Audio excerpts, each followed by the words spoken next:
বাঙালির মতো আবাল বোকা সোদা এরকম আসোদা যাতে আমার মনে হয় পৃথিবীর মধ্যে আর দ্বিতীয়টা নাই। আপনি চিন্তা করেন, আমরা তো গাজার ইস্যুটা তো আমরা সবাই জানি, যাকেটা আমরা সবাই দেখছি। অ্যান্ড যে যার জায়গাতে মানে মানে ফার্সি মানে যেটুকু সম্ভব প্রতিবাদ করে বা যেটুকু সম্ভব যাই করে হয়তো দুঃখ প্রকাশ করে। অ্যান্ড বাঙালি প্রতিবাদের নামে একই করতে আছে। বাঙালি এই চান ওই যে এই একটা বাটা শোরুম প্রতিবাদের নামে বাটা শোরুমটারে বাংসুর করি ওমা জুতাগুন ব্যাগ চুরি করে লই গেছে। তুই প্রতিবাদ তুই বাংসুর হয়েছে আবার জুতাগুন চুরি করছিস কিনলাই, মানে বাটা জুতা বাটা কোম্পানির জুতা হারাম আর জুতাগুন চুরি করা আরাম কেন? এরপরে আবার আবার কি করছে ওই যে আমাকে কুমিল্লার কেএফসি কেএফসি যে ফাস্ট ফুড দোকান মানে যে একটা রেস্টুরেন্ট, এটা ভাঙ্গিয়ে লাইস। তো তুই এটা ভাঙছিস কি? এটা কি লাভ হয়েছে? কি ফয়দা হইলো? এটা ভাঙ্গি তোর কি লাভ হইলো? কোনো ফয়দা আছে? হ্যাঁ। এরপরে আচ্ছা আয় সবচেয়ে বেশি অবাক হয়েছি এই বোকা চন্দ্রগুন্ড লই দেখছি কিছু লোক এই কোকা কোলা কিনি মেডির ভিতরে রাস্তার মধ্যে ডাল দিতে আছে, ডাস্টবিনে ডাল দিতে আছে। আর এডি কোন পাগল রে, মানে এটা দেন হরে মনে করেন আয় তো মনে করেন আইহুরা বেহুশ হয়ে গেছি। তো তুই এডি কিনি রাস্তার মধ্যে হালাস লাভ কি? তুই এত যাদের দিয়ে লাইছ তো এটা তো লাভ হয় না।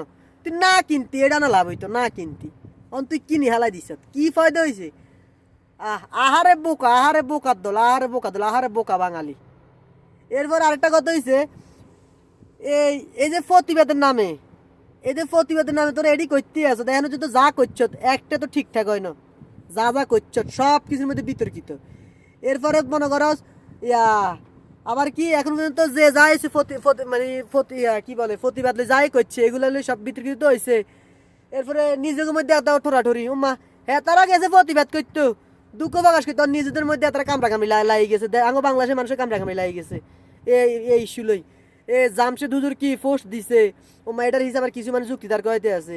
আবার ওই যে জুতা চোর একটা ছবি রে বেলে জুতা তো চুরি করছে এরপরে একটা ছবির বেলে এডিট করি মানে মাথার টুপি টাপি লাগাই এটা আবার আরেকটা রাজনৈতিক দলের উপরে সাফাই দিছে এটা বাপবুটি নষ্ট করতো, এটা আবার চলতে আছে।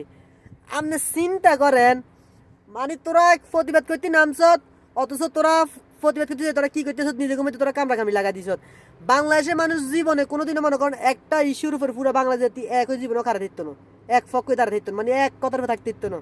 কিনলে তারা এজন হেজনটা মনে করেন আজীবনে মনে করেন ইয়া দল নয় বাংলাদেশের দল বেশি কেমনে দল দলে বাপ মূর্তি নষ্ট করবে একটা সুযোগ একটা ইস্যু হাইলে মনে করেন এই জিনিসটা করে। তাইলে দরকার তাইলে আমি আমার মনে হয় কি জানেননি দেখবেন কখনো যদি বাংলাদেশের ধ্বংস হয় একমাত্র বাঙালি মনে করেন বাঙালি এই বাংলাদেশটা ধ্বংস করে দিব, নিজেরা নিজেরা কামড়ি করি এই দেশটা শেষ করে দিব। মানে বাঙালির প্রতিবাদের ধরন দেখছেন এটা তো হাস্যকর। আহ আহ কি প্রতিবাদ রে, বাংলাদেশ বাঙালি প্রতিবাদের জন্য সেরা রে।